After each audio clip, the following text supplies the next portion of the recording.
Nos disponemos a vivir esta charla poniéndonos en manos de nuestro buen Padre Dios, en el nombre del Padre, del Hijo y del Espíritu Santo.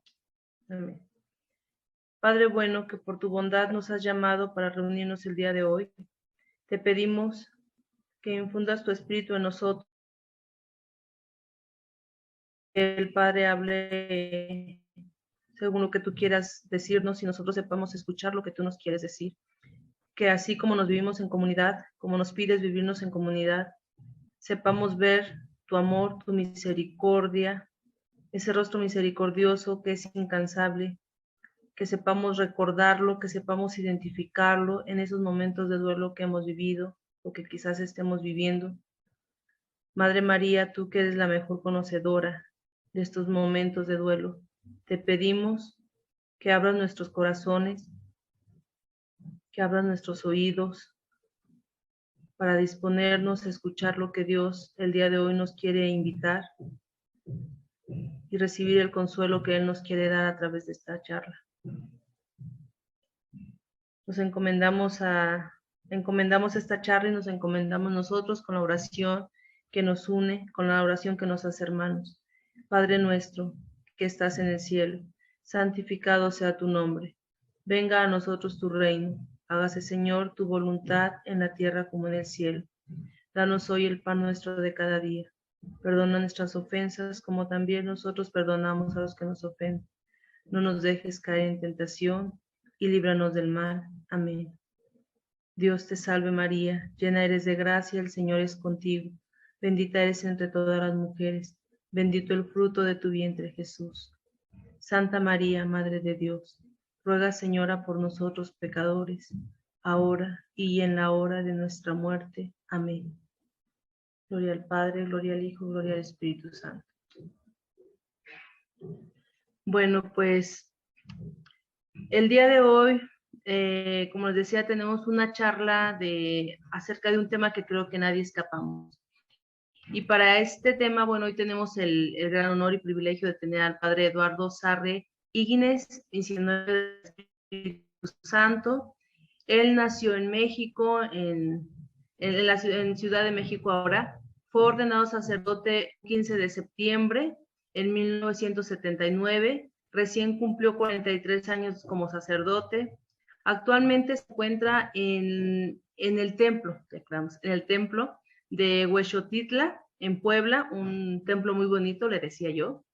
Apenas desde hace un año, pues anteriormente estaba en Costa Rica y ya nos contaba también que ha estado en Perú. Es un sacerdote muy activo en las redes sociales, en Facebook, que ya también ahí ya lo vimos, creo que lo hemos visto algunos, en Facebook, en donde narra sus aventuras pastorales por diferentes países, lugares dentro de México, anécdotas con personas cercanas a él, con personas que nos muestran también experiencias muy desde Dios, en lo muy terrenal, diría yo. Y bueno, también cuenta con un canal en YouTube que también les invitamos que lo visiten. El canal lleva su mismo nombre, si no me equivoco. En este canal él nos presenta varios videos cortos con grandes enseñanzas, pero de forma muy sencilla y muy simpática. Aprovechando, pues les invito a que también los vean, que son mensajes muy cotidianos, muy desde Dios, pero también en una manera muy sencilla. Padre, muchísimas gracias por aceptar la invitación. Bienvenido, bienvenidos todos. Muchas gracias, pues me da mucho gusto participar con ustedes, que los felicito por ser tan activas en estos medios. Ya me decían cuánto tiempo llevaban, toda la pandemia, y pues sí, hay que aprovechar todos los medios, la evangelización personal por medios cibernéticos, por redes. Mientras más medios tengamos, mejor, ¿verdad? Para difundir el mensaje del Evangelio. Bueno, el título de la charla puede ser que no lo redacté muy felizmente, ¿verdad? La esperanza en el duelo. No que sí que estemos esperando el duelo, ¿verdad? Que decir, vivir en actitud de esperanza el duelo. ¿Y cómo vamos a vivir en actitud de esperanza? Cimentados en la palabra de Dios. Por eso dice, esperanza en el duelo, vivir con esperanza en el duelo, cimentados en la palabra de Dios. Esto me lleva a reflexionar primeramente justo sobre la palabra de Dios. Le llamamos palabra de Dios y tenemos nuestra Biblia, pero tener nuestra Biblia no es como tener otro libro, porque es una palabra diferente. En un libro, pues un autor nos deja su pensamiento, sus experiencias, puede enriquecernos mucho, pero acá es un mensaje, es una carta, decía el Padre Félix, una carta de amor que Dios nuestro Padre nos manda. Y una carta y una palabra que tiene como una fuerza transformativa. Por eso pienso yo que quien está bien cimentado en la palabra de Dios tiene fuerza para vivir un duelo con esperanza. Dice muy bien Silvia que el duelo es algo que pues nadie escapamos, y es que el duelo es ante cualquier pérdida. Puede haber pérdidas de muchas situaciones, ¿verdad? De personas queridas, de la salud, pérdida de que uno se cambia de casa, extraña donde estaba antes, pérdida de que me roban algo, en fin, las situaciones de duelo. Es decir, que nuestra vida es como un duelo continuado, hasta el duelo de perder la vida, perdernos a nosotros totalmente, pero el que pierde la vida es quien la gana, ¿verdad? De manera que, pues sí, el duelo todos somos llamados a aprender a vivirlo, y la mejor manera de vivirlo es con ese cimiento. Recuerdan la parábola de las dos casas, la casa sobre arena, la casa sobre roca, un sólido cimiento, diríamos hoy. Quien tiene como roca la palabra de Dios, vendrán tempestades, crecientes de los ríos, vientos huracanados, pero esa casa resiste, no se cae. ¿Por qué muchas veces las personas se derrumban de un duelo a veces no tan fuerte o fuerte? Porque no tenían esa roca, no estaban cimentados. ¿De qué manera? Bueno, hay muchísimos textos que podríamos ver. Les voy a poner uno que otro que me impresionan mucho. Se los voy a compartir aquí en la pantalla.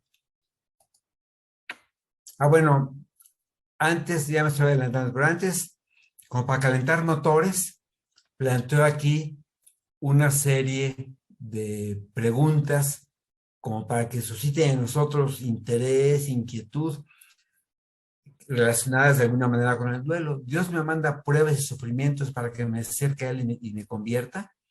Esto se escucha mucho. Dios me mandó esa enfermedad para que yo me convierta. Dios me mandó ese sufrimiento para que yo tal.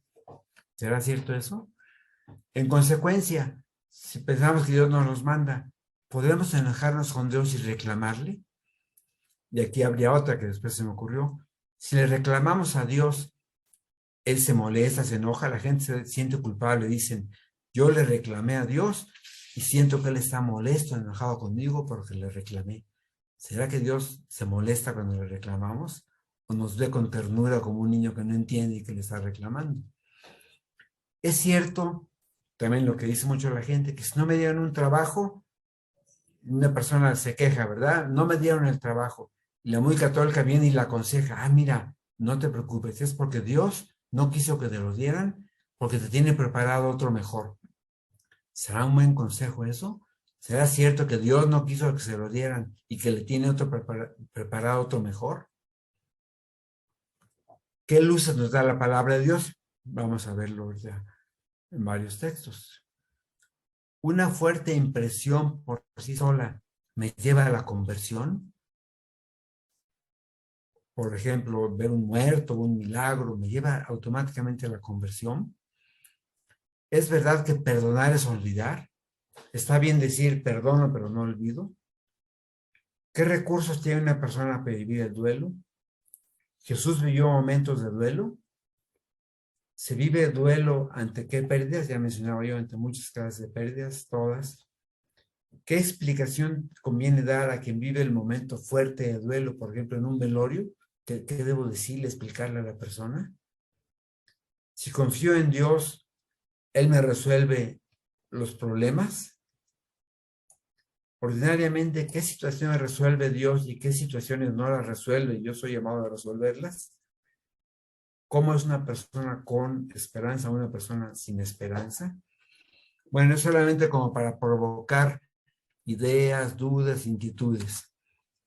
Pero veamos ahora algo de la palabra de Dios. Un texto impresionante es este libro de la sabiduría. Se leyó hace poco en una de las misas, en domingo.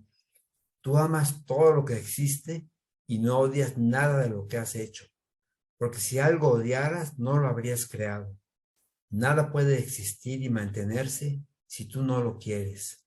Dios, tú eres bueno con todos, porque a ti todo te pertenece y amas todo lo que existe. Varios de estos textos vamos a ver cómo muchas veces en el fondo como que no los creemos y nuestra oración a veces la hacemos como sin creer en estos textos, ¿verdad?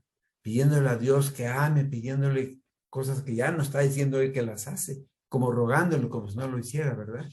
Ama todo lo que existe. Sobre la palabra de Dios, un texto precioso es 2 de Timoteo 3:16. Toda escritura es inspirada por Dios y útil para enseñar, para arguir, para corregir y para educar en la justicia. Así el hombre de Dios se encuentra perfecto y preparado para toda obra buena. Esa letra que sobró ahí. Entonces, la escritura no se trata como de recetas. A ver, este texto es para tal situación, ese para tal situación. Se trata de ir formándonos, educándonos, formando en nosotros principios, un espíritu que nos va a fortalecer e iluminar para vivir cada situación de nuestra vida. A veces actuamos como si Dios no hubiese hecho nada por nosotros y rogándole que haga algo. Pero yo me pregunto, ¿realmente creemos lo que dice, por ejemplo, Hebreos 1, de una manera fragmentaria y de muchas maneras nos ha hablado Dios en otros tiempos? Últimamente nos ha hablado por su Hijo, que realmente el Hijo de Dios, Dios mismo presente entre nosotros, nos está hablando. ¿Creemos en eso? O a veces le rogamos como, Señor, háblame, como si nunca nos hubiera hablado. Quizá porque no estamos creyendo que realmente en Jesús nos ha hablado. En la parábola aquella del pobre que vivía a la puerta del rico Epulón, ya cuando le ruegan a Abraham que manden a un muerto con sus hermanos, le dice el rico, y le dice, aunque se les aparezca un muerto, no van a cambiar. Tienen a Moisés y los profetas que los oigan. Se equivocó. Es decir, tienen la escritura, para nosotros ya es el Nuevo Testamento, toda la palabra. Tenemos a Moisés y los profetas, es lo que nos puede mover a la conversión, no la impresión de que viéramos un muerto. ¿Creemos realmente que tanto amó Dios al mundo que le dio su único hijo para que todo el que cree en él no perezca, sino que tenga la vida eterna? Si realmente creemos nosotros todo esto, nuestra actitud en la oración, en el momento de sufrimiento, de duelo, va a ser muy diferente. Porque a veces nuestra actitud es como si no creyéramos en todo esto. ¿Creemos que realmente por el Espíritu Eterno Jesús se ofreció a sí mismo inmaculado a Dios?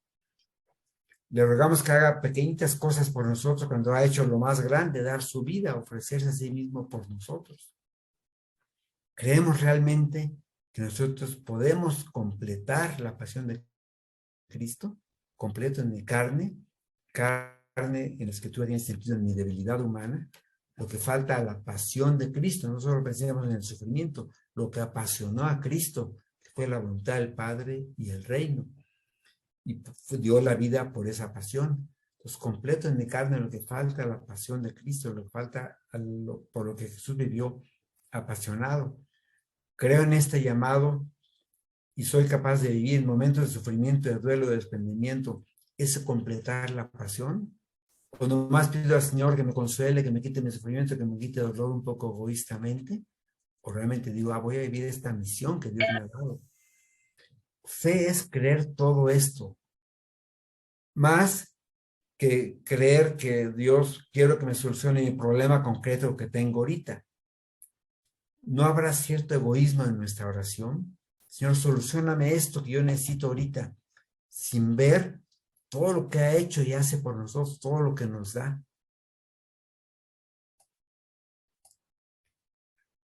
Y a lo que nos llama, por ejemplo, Hebreos 13. No se olviden de hacer el bien y de ayudarse mutuamente, porque en tales sacrificios se complace Dios. Qué concepto de sacrificio tan bonito. Hacer el bien y ayudarse mutuamente. Mira que, Señor, yo te pido puede ser que Él me diga, a ver, qué bueno que me pidas, pero ¿me has escuchado lo que yo te he pedido? Hacer el bien y ayudarse mutuamente. Tenemos sufrimientos, Señor, quítame los sufrimientos, que no soy capaz de decirle, Señor, vivo estos sufrimientos por el Evangelio. Creo realmente que los sufrimientos del tiempo presente no son comparables con la gloria que se va a manifestar en nosotros.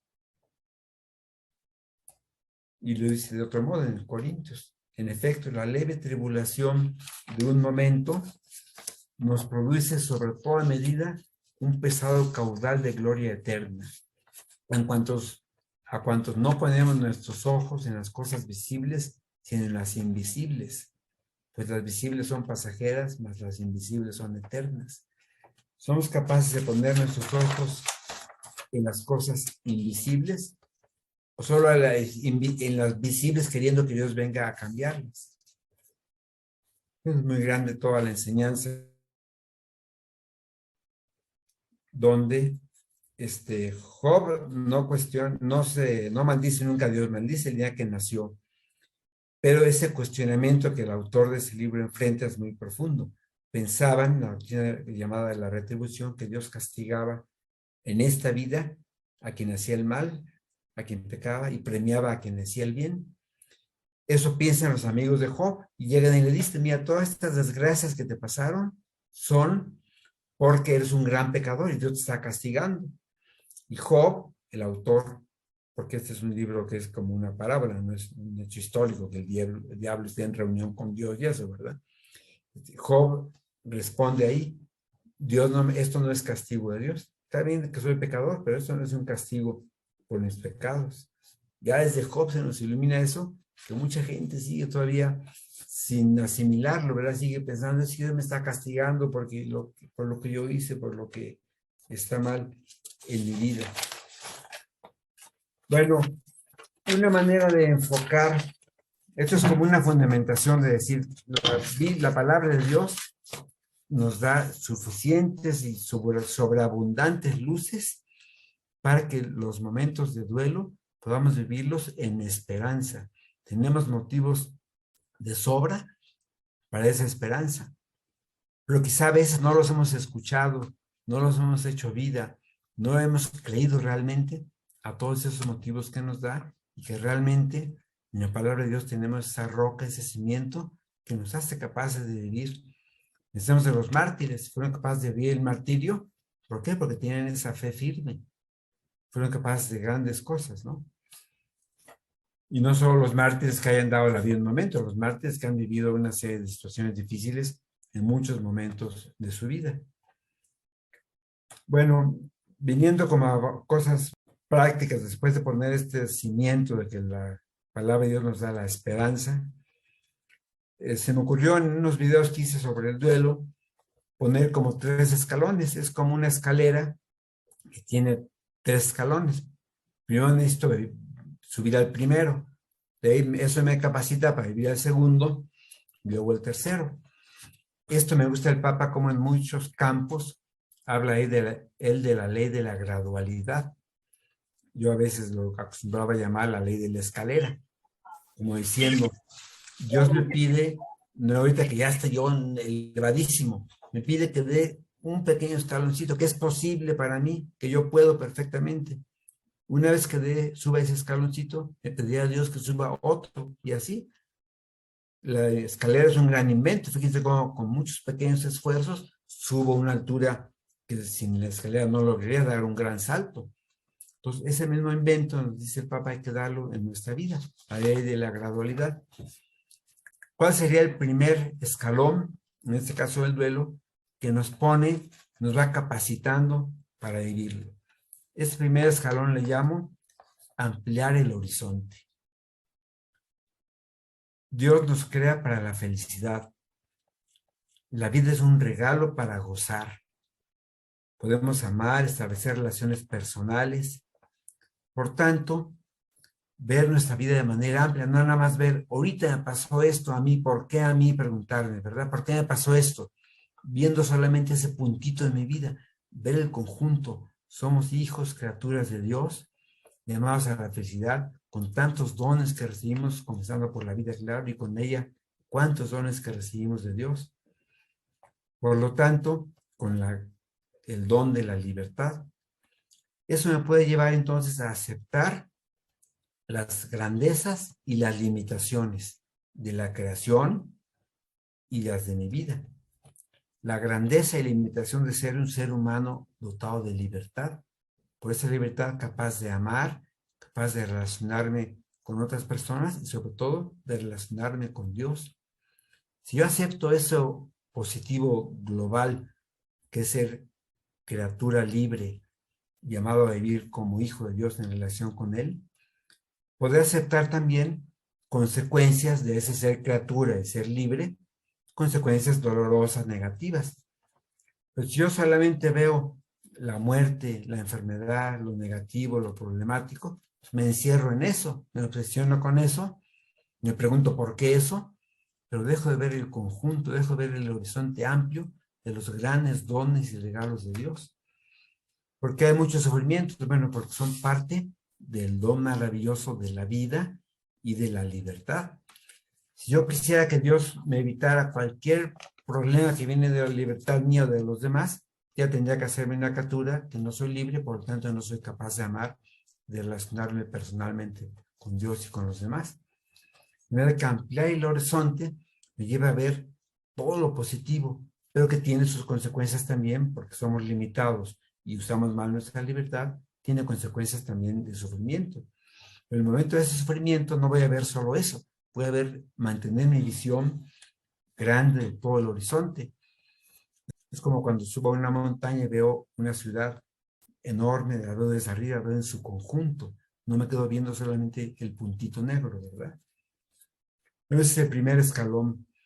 Si soy capaz de vivir en ese escalón sin dejar que el sufrimiento reduzca mi visión y me haga ver solamente lo pequeñito, sino tener amplio mi horizonte, seré capaz de pasar al segundo escalón. Ese segundo escalón, eso me inspiró mucho textos y audios del padre Larrañaga, que habla mucho de esto. Hazte amigo de tus limitaciones. Son parte de la vida, no son intrusos. Habla mucho, muy bonito el padre Larrañaga, de reconciliarse. Si una señora, vamos a suponer, tiene su cocina muy chiquita y está enojada por eso, porque sea una grande, mientras siga considerando a esa cocina su enemiga, pues va a estar sufriendo. Si un día se reconcilia, mi cocina es chiquita, voy a vivirla así, se reconcilia, estás amiga de su cocina chiquita, aprenda a vivirla bien. Entonces hay que hacerse amigo, porque ya vimos esa visión de conjunto, ampliamos el horizonte, de las limitaciones, de los sufrimientos, de las penas, de lo limitado que es nuestra vida. No son enemigos, son parte de ese conjunto. Puedo ser yo amigo de todo, amigo de lo positivo y bonito de la vida, así como amigo y reconciliado también de lo difícil. Eso entonces me capacita también a pasar al tercer escalón. ¿Cuál es el tercer escalón? Bueno, lo tomo de todas las cuestiones de tanatología, que ponen principalmente 5 etapas, otros ponen ya otras, le complementan. Todas las menciono rápidamente, porque esto está muy ampliamente difundido, como etapas por las cuales se puede pasar cuando se vive el duelo, no necesariamente todas, no necesariamente en ese orden. Lo importante es que la que esté viviendo las primeras 4 no me establezca, no me estacione ahí, no sea capaz de avanzar, aceptando que a lo mejor va a ser necesario vivir esa etapa, pero con la esperanza, que es lo que me va a motivar, de pasar adelante. Antes un pequeñito ejemplo de esto de la esperanza. Es un ejemplo que le escuché hace mucho a un sacerdote, se llama el minero del oído fino. Eran unos hombres que estaban en una mina excavando, hubo un derrumbe y quedaron encerrados. Entonces comenzaron todos a llorar, a lamentarse, ¿verdad? Ya nos vamos a morir aquí, qué barbaridad. Excepto uno. Este uno hizo silencio, se concentró, pegó su oído al muro y efectivamente un ratito después, que era su intención escuchar, escuchó unos golpecitos de martillo que venían acercándose cada vez un poquito más fuertes. Entonces les dio la gran noticia a los demás, ya todos hicieron silencio, se callaron, todos escucharon y descubrieron que venían a salvarlos. Se llenaron de júbilo. Todavía no estaban salvados, pero ya tenían la esperanza cierta de que iban a ser salvados. Cambió totalmente su actitud de tristeza, de desesperación, en esperanza, en alegría, porque venía la salvación, aunque todavía no llegaba, ya era el inicio de esa salvación. Bueno, todos somos llamados a ser el minero de oído fino, que en lugar de estar quejándose y lamentándose de los sufrimientos que hay en nuestra vida, estamos con el oído atento a la palabra de Dios y a los acontecimientos de la vida, descubriendo cómo tenemos una esperanza de la salvación. Y eso me capacita, es un poco la pregunta que hacía al inicio, ¿cuál es la diferencia entre una persona que vive con esperanza y una que vive sin esperanza? El que está sin esperanza está desesperado, el que está con esperanza, una esperanza fundamentada, cierta, como es la que nos da nuestra fe, vive todavía el sufrimiento, estaban encerrados, pero ya tiene alegría, júbilo, porque esa esperanza cambia totalmente el significado de lo que está viviendo. Ya no solo ve lo negativo, estamos encerrados, viene la salvación acercándose cada vez más a nosotros. Ese es un ejemplo que me ilumina mucho, el vivir la esperanza.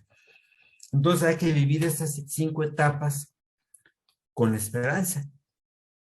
Suelen mencionarlas así. La primera es la negación. Hay un video por ahí muy bonito que vi de una jirafa. Significan esas 5 etapas con una jirafa. Está la jirafa en un lugar de arena un poco hundida ya. Dice, no, no pasa nada aquí no me voy a hundir, no pasa nada, es la negación. No pasa nada, no es cierto. No es cierto que pasó tal cosa, no es cierto que se me dio otra persona. Negar lo que está pasando. A veces es tremendo. Yo fui a ver una muchacha que yo había casado, la conocía mucho. Me pidieron sus familiares que fuera a verla. Y estaba ya con cáncer bastante avanzado. Llegué, total negación. No es cierto, yo ya estoy sanada, ya estoy bien. ¿Y qué viene a hacer aquí un padre? Me largó tal cual, así con todo eso que éramos amigos. Yo tuve que callar, hacer silencio y respetarla e irme. Ya pensé yo, a repetito van a estar llamándome en otros días ya que cambie su actitud, ¿verdad? Y sí, efectivamente unos días después me llevaban, yo era lejísimo, yo había que atravesar toda la ciudad. Entonces, a veces tremenda esa negación. Dice, ¿cómo es posible que esté negando algo tan evidente? Pues sí, podemos llegar a eso. Entonces, ser conscientes de que podemos vivir negación y decir, bueno, voy a vivir la esperanza y salir de esa negación, no estacionarme ahí. La ira, el enojo, ¿por qué yo? ¿Por qué a mí? Reclamarle a Dios. Y aquí toco un poquito lo que decía. ¿Podemos reclamarle a Dios?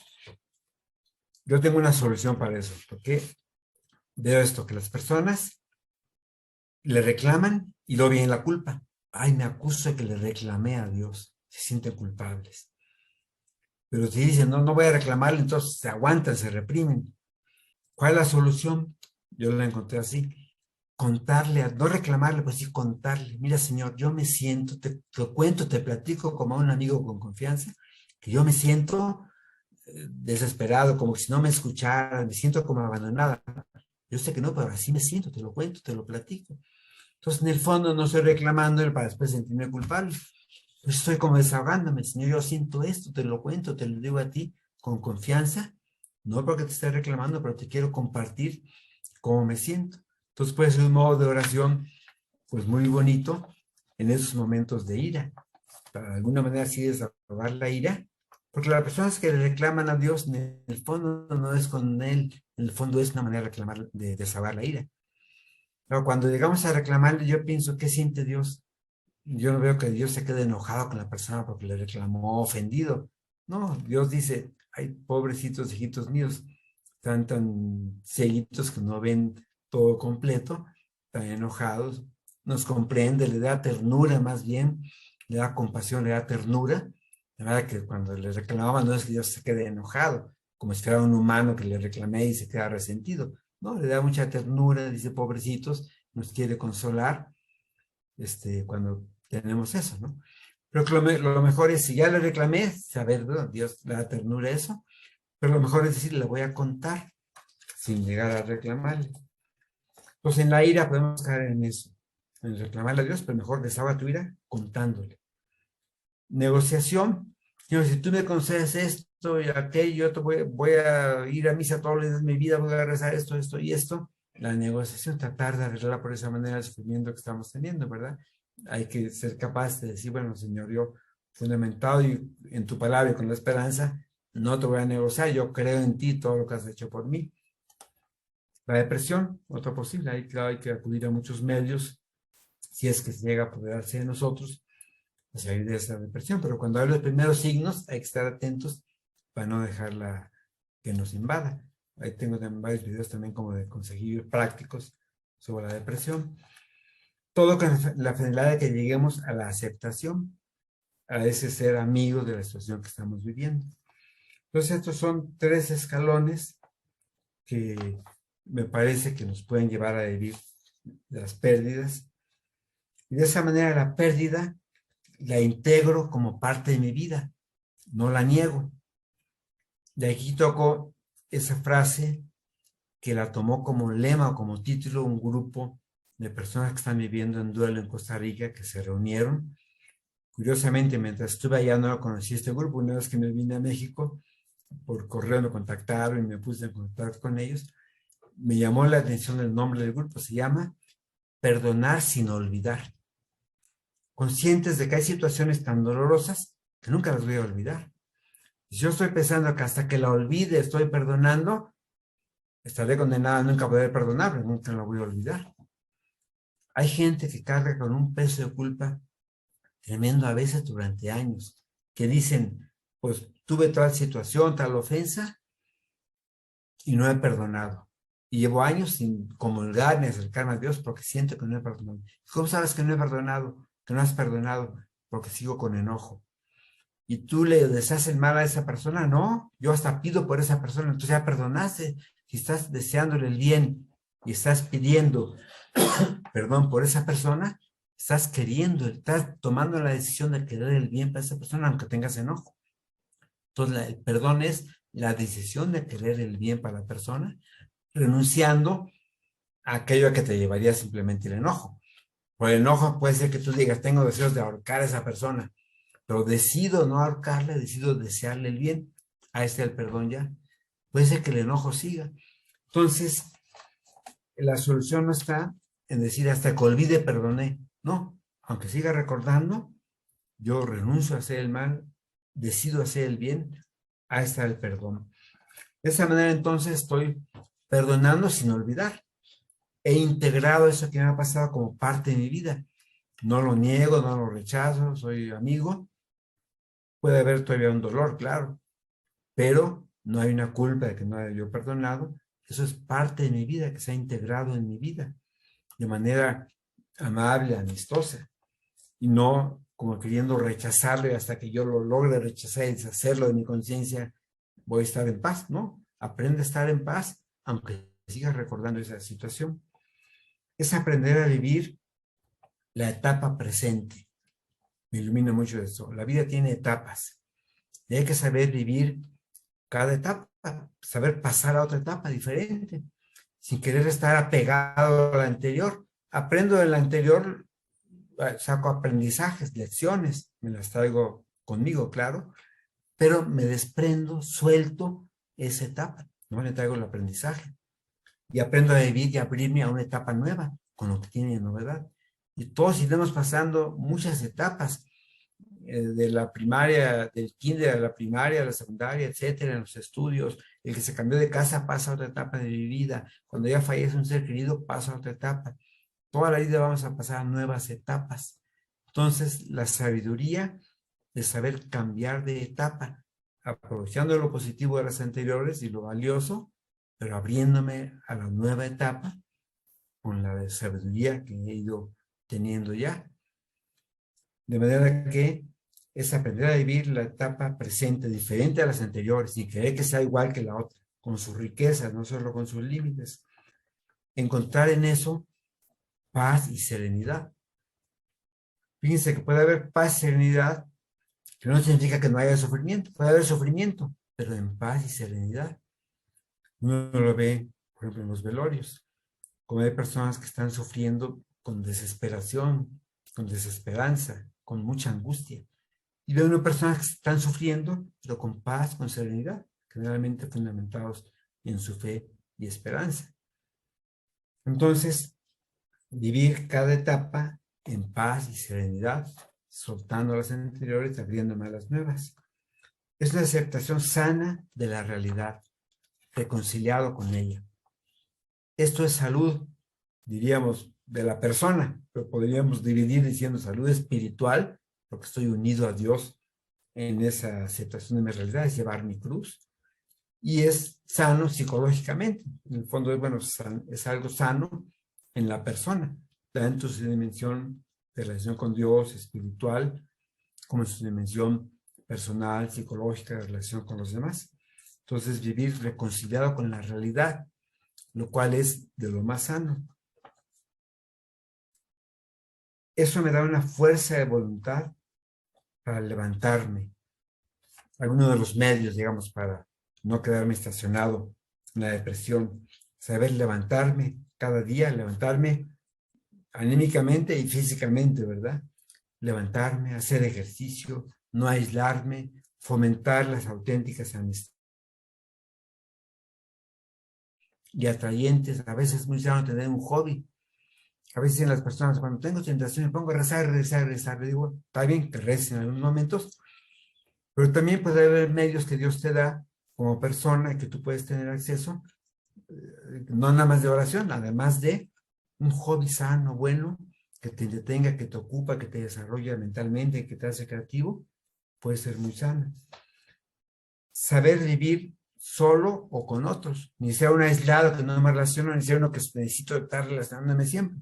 Sé vivir solo conmigo mismo, una soledad fecunda, o sé vivir también con los demás. Sé expresar mis sentimientos hablando o escribiendo. Sé orar con la diversidad de formas, no solamente es pedirle a Dios, líbrame de esto. Hay personas que oran muy bien escribiendo su oración a Dios también, alabándolo, contemplándolo, meditando con la escritura. Todo esto para recibir el consuelo de Dios y poder consolar a otros, nos dice la 1 Corintios. Todos llamados a recibir el consuelo de Dios.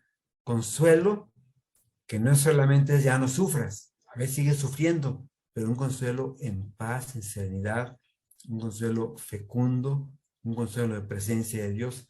Y hay situaciones, esto lo explica muy bien el señor Luis María Martínez, en que ninguna realidad humana o persona te va a consolar. Lo único que es capaz de consolarte es Dios.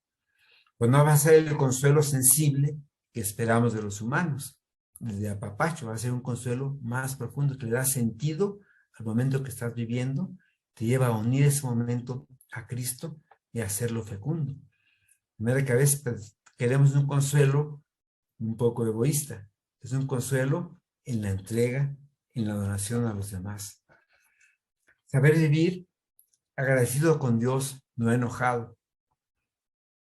Hay una frase muy valiosa que escribió un padre con el que llevaba yo muy bonita amistad, el padre Ismael Gómez, que estaba ya enfermo de cáncer, cerca de la muerte. Escribió un articulito muy sabio en que dijo él, le doy gracias a Dios no por la enfermedad, dice, porque no es que Dios me la mandó, viene por mi naturaleza humana limitada, pero le doy gracias en la enfermedad. Entonces vivía reconciliado con la enfermedad, no viene por mi ser humano limitado, y agradezco el ser humano limitado. En esta enfermedad le doy gracias a Dios, no que Dios me la mandó, no le doy gracias por, pero sino en la enfermedad, como una pequeña preposición en o por, cambia mucho, ¿verdad?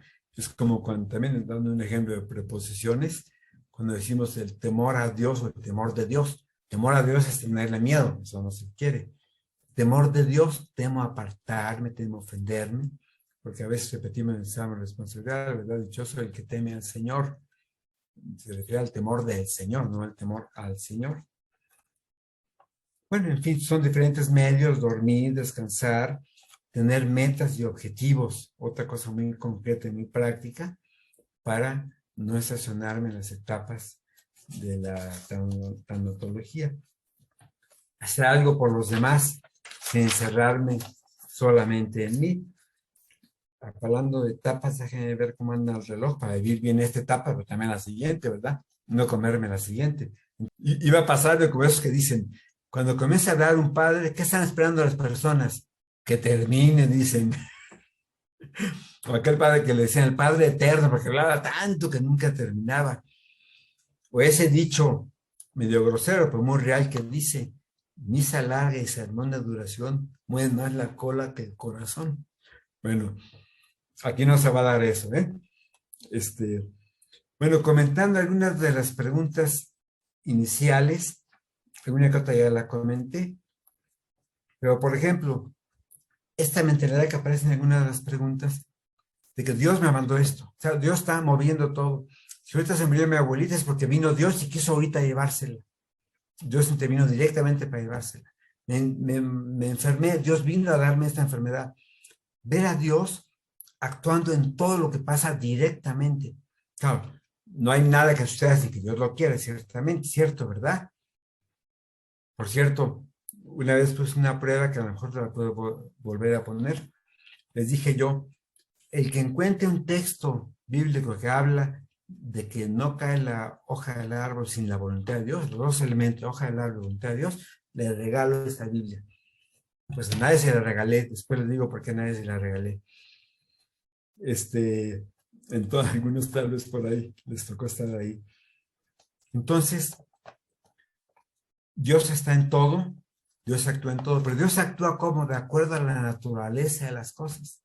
Si yo dejo caer un objeto, no es que Dios vino ahorita y intervino para hacerlo caer, es porque Dios ya puso en ese objeto la ley, en este caso de la gravedad, que según nos dicen ahora los físicos, es una fuerza, no es una curvatura del espacio, y actúa de acuerdo a esa ley. La ley viene de Dios, pero la caída viene en forma inmediata de la ley que tiene. En forma remota viene de Dios, que le puso esa ley. Entonces, es diferente pensar si Dios está en todo, actúa en todo, nada se mueve sin él. Pero Dios mueve todos los seres de acuerdo a su naturaleza.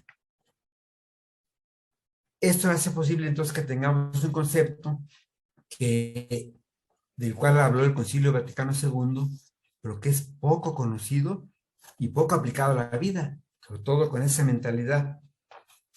Lo que les decía, no me dieron el trabajo, Dios vino a intervenir para que no me dieran el trabajo. ¿Y por qué me tienen preparado otro? No me lo dieron, no porque Dios vino a intervenir, Dios es porque se vio una ley puesta por Dios, pero fue la ley, le cambió, la ley de la oferta y demanda, había trabajo para dos personas, ya éramos siempre, era lógico que 98 no iban a tenerlo, ¿no? Por la ley de la oferta y demanda, leyes sociales, leyes físicas, leyes químicas, toda una serie de leyes cuánticas también, que Dios ha dado a los seres, y Dios actúa, Dios los mueve de acuerdo a esas leyes, dándoles esas leyes. ¿Qué dice el texto del concilio? Sea el documento Gaudium et Spes, que es sobre la iglesia en el mundo actual, documento importantísimo del Concilio Vaticano II, que se titula La justa autonomía de la realidad terrena. Entonces dice, las cosas tienen una autonomía, no absoluta, como si fueran independientes de Dios, no, dependen de Dios, pero Dios actúa en ellas dándoles una autonomía. ¿Qué significa esto? Las cosas creadas, texto del concilio, y la sociedad misma gozan de propias leyes y valores que el hombre ha de descubrir, emplear y ordenar poco a poco. Es la voluntad de Dios. Entonces, la voluntad de Dios es que las cosas tengan esa autonomía. Se me descompuso el coche porque Dios vino a descomponerlo, no, porque le faltó la gasolina. ¿Y por qué sin gasolina no camina el coche? Porque Dios puso unas leyes que el hombre las aplicó al construir unos coches, no porque Dios vino a hacer que se descompusiera porque no quería que yo llegara. Entonces, el concepto de que Dios está actuando inmediatamente en las cosas, falta completarle que actúa de acuerdo a su naturaleza, respetando la autonomía. Sigue otro poquito del texto. Por la propia naturaleza de la creación, de cada cosa creada, todas las cosas están dotadas de consistencia, verdad y bondad propias, y de un propio orden regulado que el hombre debe respetar con el reconocimiento de la metodología propia de cada ciencia o arte. Pues todo viene de Dios, pero a través de la naturaleza que da Dios a las cosas. En el caso del ser humano es más especial, Esa naturaleza es ser libre. De manera que si yo tomo un objeto y lo aviento, Dios me dio la capacidad de tomarlo, de tener un cuerpo, de tener movimientos, de tener libertad para elegir eso. Pero el haberlo arrojado en este momento es porque yo lo decido, por mi libertad. La libertad se fundamenta en Dios, pero yo fui libre de hacer, no vino Dios a moverme para eso. Pero ese tema, pues daría para mucho, pero ilumina esa situación de que a veces se aconseja con buena intención y piadosamente, pero mal, no tiene el trabajo porque Dios tiene otro preparado. Si no llegó a ese otro trabajo, ¿dónde está ese Dios de que me hablaste, verdad? No, ya no me dio el trabajo. Ni quiso uno, ni quiso el otro. Dios no me quiere.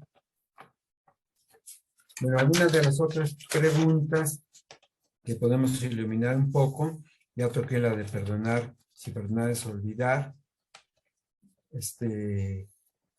Jesús vivió momentos de duelo, claro. Si Jesús los vivió para vivir momentos de duelo.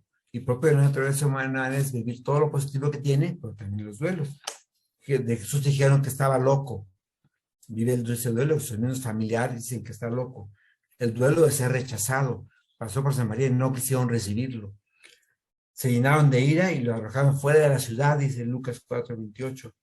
La muerte de su amigo Lázaro, que incluso llora a Jesús, claro que vivió duelo. Vive el duelo Jerusalén, Jerusalén, he querido cobijarte como una gallina de sus hoyuelos y no has querido. Vive el duelo del rechazo. Es entregado por uno de los 12. Su vivencia de Getsemaní, su muerte. Padre, ¿por qué me has abandonado? Vive el duelo, muchísimos momentos de duelo que vive Jesús. Si Jesús vivió eso porque tomó nuestra naturaleza, ¿por qué no hemos de vivirlo nosotros? No debe resultarnos extraño, ¿verdad? Qué barbaridad. Me acuerdo un caso en Perú. Vivió la abuelita, murió de como de 95 años. Qué cruel es Dios que vino a llevársela. Es no tener conciencia de la realidad, no aceptar que somos seres humanos, que morimos, de manera que esto lo vemos por nuestra naturaleza y lo vemos en Jesús. Y Él vivió todo eso. Qué extraño que nosotros tengamos, no debe extrañarnos, que hemos de vivir todas esas situaciones de duelo, ¿no? ¿Qué podemos decirle a la persona que está, por ejemplo, en un velorio? Bueno, me llamó la atención una frase del Papa, dice que le consultó a un joven que le decía a un amigo que no creía en Dios.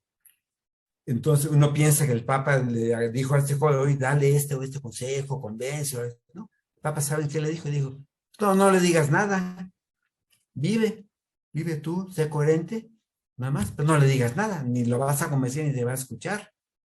Me iluminó para acá decir, bueno, ¿qué decirle a una persona en un momento de duelo? Puede variar según las circunstancias, pero en general, nada. Aquí estoy contigo, está con la persona. Tu presencia es más valiosa que tus palabras y que tus explicaciones. Mira, es que Dios esto, que Dios lo permitió porque eso. No les explicaciones sobran, ni le van a ayudar, ni les va a entender, ni más en ciertas, generalmente las explicaciones que le das, porque no hay explicaciones. Solamente es esto, nuestra realidad.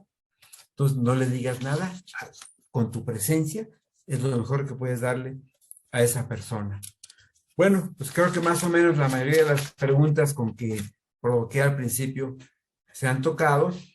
La síntesis es que la palabra de Dios nos transforme, que la palabra de Dios nos haga vivir la esperanza, la sabiduría en todos los momentos. Eso será la roca que nos permita vivir con esa sabiduría y esperanza los momentos también de duelo, que son parte normal de nuestra existencia, reconciliados con esos momentos de duelo. Pues yo creo que hasta aquí, Cintia, porque para no caer en que estén esperando que termine. Muchísimas gracias. Sí. Muchas gracias, Edu, por compartir. No sé si haya alguien que es aquí en la sala, en la sesión de Zoom, quiera expresar alguna pregunta, algún comentario acerca de esta reflexión que Eduardo nos ha compartido. Acá estoy checando los mensajes de Facebook. Por ejemplo, tenemos Javier Rodríguez, dice, buenas noches, muchas gracias, Padre Eduardo, excelente charla, consejos muy prácticos para afrontar el duelo. Saludos cordiales desde Costa Rica. Felicidades a su esposa que cumplió años. Sí. Carolina, dice Carolina Medina Sierra, muchas gracias por esta charla tan valiosa. Saludos fraternos desde Mérida, Yucatán. Mérida. Giselle Vargas Alvarado dice, gracias, Padre Eduardo, un abrazo desde Costa Rica, donde se le recuerda con mucho cariño. Ella me vio a vivir un duelo, ella me ayudó a vivir un duelo de saber si iba a seguir viviendo o no. Y Alvarado de Fraire desde Monterrey dice, buenas noches, padre, saludos desde Monterrey. Y Rosalba también te manda un saludo. Dice, gracias por invitar al padre Sarre, gran tema para vivir el duelo. Los saludos desde Ciudad Victoria, Tamaulipas. Y pues así están los saludos y felicitaciones de San Luis Potosí. Ya luego tú ahí pones un like de que te gustan los comentarios y saludas. Y aquí en sala, bueno, pues Silvia tiene la mano. Adelante, Silvia. Gracias, Pau. Bueno, padre, a mí la verdad, bueno, muchas gracias por su charla. La verdad es que me ilumina mucho, sobre todo en el sentido de como de ir haciendo con más conciencia o como aterrizar esta parte de las preguntas que usted planteaba al principio. Bueno, como a lo mejor yo vivo el duelo de una manera serena, tranquila, pero cómo le invitas al otro? Esta última pregunta que usted decía, pues no, o sea, no lo invites, vívelo, acompáñalo. Es como, creo que algo que me resuena mucho, porque por lo menos desde mi experiencia creo que siempre tratamos, o me ha tocado, me incluyo, o sea, tratar como de consolar, tratar de que el otro se viva en la serenidad en la que me estoy viviendo yo, o en la que aprendí a vivir mis duelos, porque no siempre los viví así serena y tranquila. O sea, creo que los he ido aprendiendo como con unas herramientas o con cosas parecidas de las que usted nos compartía, pero esta parte de vivir, o sea, solamente esta parte de vivir se me hace muy enriquecedora y le agradezco mucho. Y bueno, también creo que hago también la invitación a vivir y no pretender que el otro entienda las palabras que ustedes cuando con alguien que se le murió, le dices cosas que no son ciertas, y me venía ahorita a la mente cuando lo escuchaba, y aunque fueran ciertas, es que uno no las escucha. O sea, realmente uno lo que menos quiere es escuchar, y a veces hasta ni ver a las personas. Quieres es sentir un abrazo, eh, um, como ser más un poco ese abrazo apapachador, que en años después tal vez, o que en momentos después puedan decir, ahí estuvo Dios. Entonces, bueno, me resuenan muchas cosas, pero esto último de verdad se lo agradezco muchísimo. Creo que me dio muchísima luz también. Muchas gracias. Bueno, me da gusto.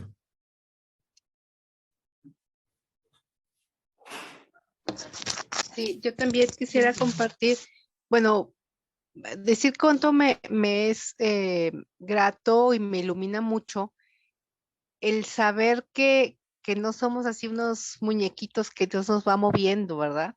Y que todo esta parte de creer que las cosas siempre es porque así Dios las quiere, ¿no? Saber que todo tiene que ver con estas leyes, saber que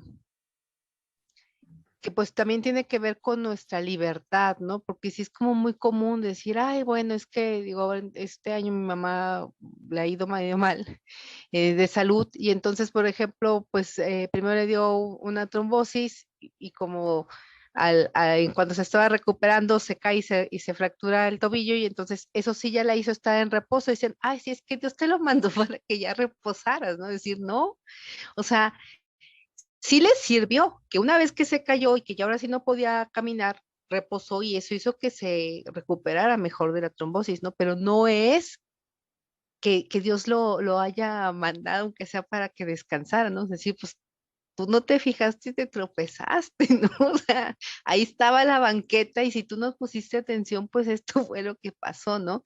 Que sirvió para que reposaras. Y yo creo que esa es la parte en la que decía de ver desde arriba, desde la ciudad, ¿no? Es decir, ver desde la montaña una ciudad para ver todo completo, decir, bueno, pues pasó esta otra desgracia que te sirvió para recuperarte de la primera, ¿no? Entonces, creo que eso también a mí personalmente me ilumina como para no verme, o sentir que todo es tan abrumador, o sea, como que quita peso para el duelo, decir, es que todo es una carga. Pues no, no, o sea, sí es un poquito, pero velo desde arriba, ver más cosas. Eso es lo que a mí me iluminó. Sí, es Gracias. muy cierto. Su caída fue ocasión para que descansara, es cierto. O tal cosa fue ocasión para que me convierta, pero no es que Dios me lo mandó para eso. Sería muy tremendo decir que Dios hace un mal para que de ahí sacar un bien. O sea, Dios saca bienes de los males, no que Él mande los males para sacar un bien. Si eso lo aplicáramos estrictamente sería tremendo. Entonces un gobernante, un dictador puede hacer mal para sacar bienes. Vamos a matar a tal cantidad de la población para un bien, para que todos vivan mejor. Pues no, nunca se justifica hacer un mal para sacar un bien. Que haya males naturales que sean ocasión para un bien, eso sí, ¿verdad? También la gente dice mucho, Dios nunca se equivoca, porque pasó tal cosa. Dios no se equivoca para nosotros. Vino la pandemia, Dios nunca se equivoca. Dios sabe por qué nos la mandó. No, Dios no se equivoca para nosotros, sí. Y la naturaleza también tiene errores en su duplicación de las células y eso, ¿no? Pues no es que Dios no se equivoca, ¿cierto? Pero nosotros sí. Y nosotros somos libres y podemos equivocarnos y nos equivocamos muchísimo, ¿no? O también dicen, Dios tiene sus tiempos. Entonces, mi hijo ahorita es un pecador tremendo, Dios tiene sus tiempos. No, el tiempo de Dios, ya Dios quisiera que se convirtiera ya ahorita. Como diciendo, Dios ahorita no quiere que se convierta, pero en el futuro va a querer. Dios ya quiere que se convierta. No se convierta no es porque Dios no quiera, es porque Él no quiere. Sí, yo me quedé pensando en una cuestión que tú mismo nos fuiste como desarrollando, que ponemos mucho énfasis en el duelo, como dicen, vemos el negro en el arroz, y yo me quedé pensando pues como en esta naturaleza humana de pues de ir a nosotros, ¿verdad? De ser, es que así estoy, así me siento, estoy triste, es que esta situación no la merezco. Entonces como que el énfasis está más en estas pérdidas, en estas situaciones, pues vamos a llamarle egoísmo, ¿verdad? Y nos falta como ir descubriendo la esperanza, que al final de cuentas, con eso empezabas tu charla. Yo daría cómo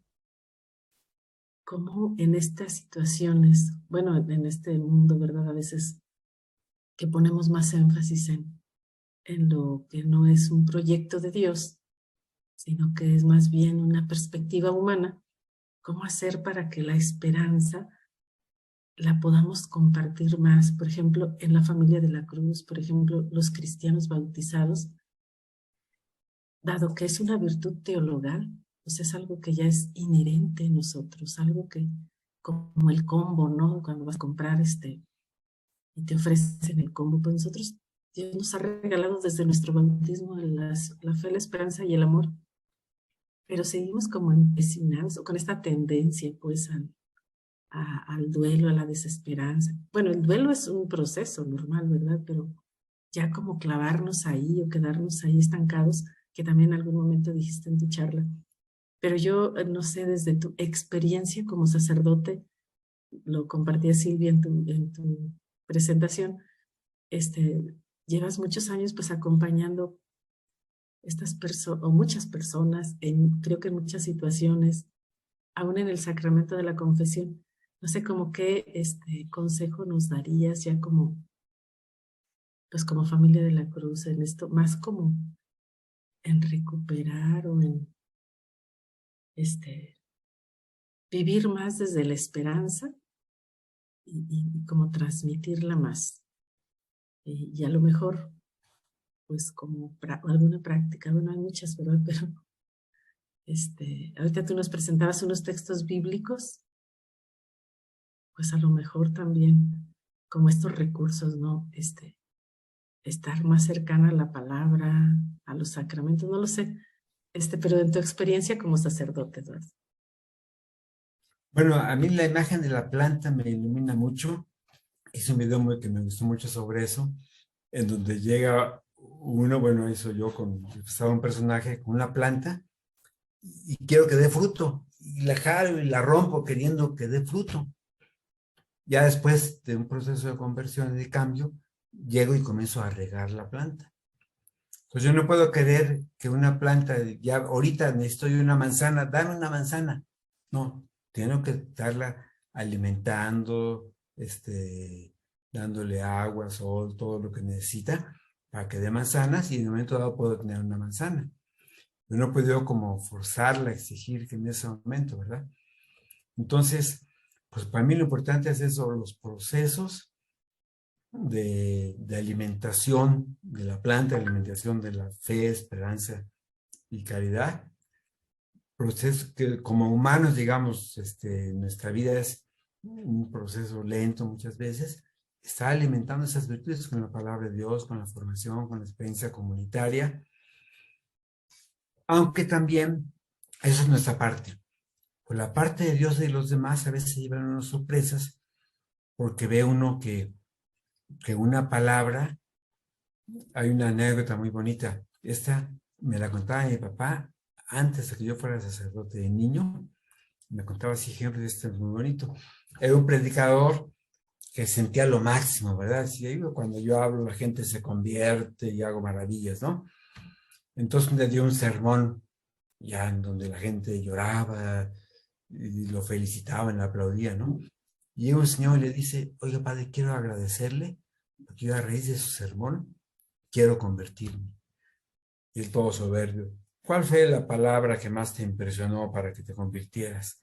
Cuando usted dijo, pasemos a la segunda parte, porque comprendí que debía yo pasar a la segunda parte de mi vida. De todo lo demás ni cuenta se dio ni le entendió, ¿verdad? Esa palabra fue la que le sirvió. Entonces, cómo uno debe, nosotros como iglesia, crear todos los mecanismos que tengamos para que la gente viva alimentando sus virtudes, su vida divina, pero abiertos a que Dios hace de repente maravillas. En ese caso, bueno, fue la gracia de Dios que le llegó a través de esa palabra. Entonces uno encuentra de repente personas que a través de algo que uno hizo muy sencillo o a través de algo que la persona captó, un fruto de conversión a veces muy bonitos, ¿no? O de cambio de vida. Bueno, son dones gracias de Dios. Pero la parte nuestra no es querer, a ver, ahora se van a convertir en personas, ahora voy a alimentarles. Yo utilizo mucho esta idea de la semilla a los papás que están a veces muy desesperados de la formación de los hijos. Mi hijo ya no va a misa, mi hijo no me hace caso, mi hijo esto, aquello, ¿no? Y digo, bueno, tu papel ahorita como padres, sobre todo si los hijos están adolescentes o adolescencia que a veces dura muchos años, ¿verdad? Tu papel es sembrarles semillitas. Semillitas de bien, de ejemplo, de testimonio, a veces de alguna palabra, no muchas. Pues sembrar semillitas. Generalmente no vas a ver el fruto de esa semilla ahorita. Ese fruto a lo mejor va a venir después, cuando tú, en otro momento, que te des cuenta, a lo mejor ni cuenta te vas a dar del fruto. Pero tu papel es sembrar. Entonces, nuestro papel es sembrar procesos de crecimiento abiertos a las maravillas que hace Dios. Hace poco me pasó cuando andaba yo con un dolor muy feo, entonces a la hora de la predicación dije, ay, qué sermón tan horrible, no me concentré, lo di pésimo por andar adolorido, y al final una persona, ay padre, qué bonito eso que dijo. Y dije, híjole, ahí se ve que Dios actúa porque yo me sentí re mal y a la persona le gustó mucho, ¿verdad? Entonces, bueno, lo mío es eso, nosotros somos sembradores. Dios a veces da frutos, a veces después del proceso, a veces momentáneos da frutos, estar abiertos a esos frutos, pero lo nuestro es sembrar, con palabra, con testimonio, con organización, claro. Así es. Pues muchas gracias. No sé si alguien más quiera decir algo, expresar algo. Sí, no, pues yo creo que, bueno, a mí sí, también en lo personal, decía Silvia, decía Cintia, pues nos deja como muchas, como todas las charlas, ¿verdad? Muchas enseñanzas y también como muchas inquietudes. Incluso yo contractaba cuál será mi más grande duelo que he vivido. O sea, como que llegó un momento en que lo pensé. Y pues también cómo lo viví, ¿verdad? Que quedó después. Pues hay tarea para todo el mes. De hecho, creo que estas charlas son así, ¿verdad? Una reflexión que nos vamos, como resonando, que va como haciendo eco durante el mes. Y a veces más, todavía se prolonga más, pues para nuestra propia vida, ¿verdad? Ahorita lo decías, nuestra vida cristiana. Y desde esta espiritualidad que a la cruz le pone corazón, la espiritualidad de la cruz. Sí. Les recomiendo que echen un ojo a ese texto que les mencioné, que casi nadie lo conoce, Gaudium et Spes 36, sobre la autonomía de las cosas creadas. Casi no se conoce, ni se ha asimilado eso en muchas personas. Formación que ve a Dios actuando en todo. Ese texto los pone, puede ser que les ponga en crisis o cómo está esto, pero ilumina mucho. Así es. Pues muchísimas gracias, Edu. De verdad, muchísimas gracias. A nombre del equipo, Ruaj, por aquí está Luzma, Silvia, Betty, Cintia y algunos más que luego nos juntamos por ahí. Morris hoy no está, pero bueno, también siempre muy al pendiente y en comunicación con el equipo. Y pues bueno, hay que decir muchísimas bendiciones en lo que a cada uno de los que participamos nos corresponde llevar a cabo como desde nuestra vocación, que sea de mucho provecho esta reflexión, esta charla, y pues en tu ministerio como sacerdote, como misionero del Espíritu Santo también. Muchísimas gracias por este acompañamiento. Pues gracias a ustedes y les felicito por estar sembrando a través de este medio. Sembrando, es lo que toca. Los frutos no los verán. Sí, así es. Muchas gracias. Gracias a ustedes. Los avisos para nuestra próxima. Bueno, como a final también, pues si nos regalas la bendición para irnos con la bendición como, no como oración final, sino más bien como el envío a vivir esta charla. Pero pues tenemos por aquí el aviso del la próxima charla. Ana quiere opinar, Ana María. Así está muy bien. Gracias. Pues nada más decirles que yo le agradezco mucho al padre y a todo el equipo que organiza este evento, esta charla, y agradezco mucho pues a Paulina y Jack, pues las palabras que usted nos dice. Y estoy en un hospital infantil donde pues fallecen niños y pues muchos inocentes fallecen para pues salvar al mundo, quizás a su familia.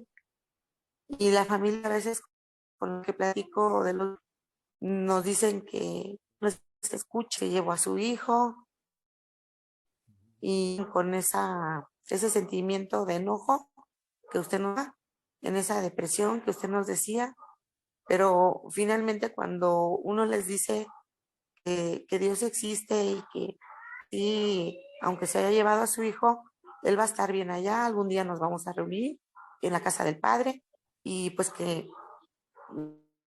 díganle a su hijo dejar de amar y que le dan perdón con Dios. Entonces, cuando ellos escuchan esto, pues nos entra la aceptación de lo que usted también nos decía, y se van un poco kilos. El consuelo, como dijo usted, lo da pues Dios mismo, y nosotros cuando les decimos que pues ya se van a llevar a su pequeño, el cuerpecito, que le den una despedida hermosa, porque Dios los va a dar una recepción maravillosa en el cielo, y se van como tranquilos los papás. Entonces, nosotros quisiéramos tener más acerca pues de esto de la Biblia, y pues yo quiero aprender más con usted, Y pues muchas gracias. Un texto muy Es todo. bonito para eso, yo suelo usarlo muchas veces en la Juan casa de, 14:1. en la casa de mi padre, en Gracias. muchos lugares, voy a prepararles un lugar preparado a vender conmigo. Ese texto es 14:1. muy inspirador. Muchísimas gracias, Padre, y gracias a todos. A ti, qué Gracias. bueno. Hasta luego. Hasta pronto. Gracias, sí, qué bonito hablaste. Está bien. Bueno, pues vamos a concluir entonces pues con la bendición, que es bendecir, como decir, y Dios cuando dice hace el bien, pero deseando que Dios nos haga el bien que ya nos da, pero que nos abramos más de ese bien, que es su presencia en nosotros, la presencia del Padre, del Hijo y del Espíritu en nosotros, para que nosotros en nuestra vida pues hagamos presente esa Trinidad también, nuestro trato con las personas, así como lo hace ahí en el hospital, qué bonito. Entonces, si Dios está en nosotros, lo hacemos presentes. Las palabras que decimos, la actitud que tomamos, pues, puede ser adecuadas más o menos, pero la base es que si está la Trinidad en nosotros, ahí está presente Dios para esas personas. Pues te pedimos, Dios, que nos des esa bendición, que es tu presencia, que sepamos con fe aceptarla, hacer la vida, ponerla en práctica. Que nos bendiga nuestro Dios misericordioso, que es Padre, Hijo y Espíritu Santo. Amén. Amén. Pues mucho gusto. A ver si en una ocasión nos vemos ya directamente, no nada más en la pantalla, ¿verdad? Y yo luego, cuando veo a alguien en la pantalla y luego me lo encuentro, ¿qué no se acuerda de mí? Pues no, porque en la pantalla como que no asimilé bien cómo era la persona.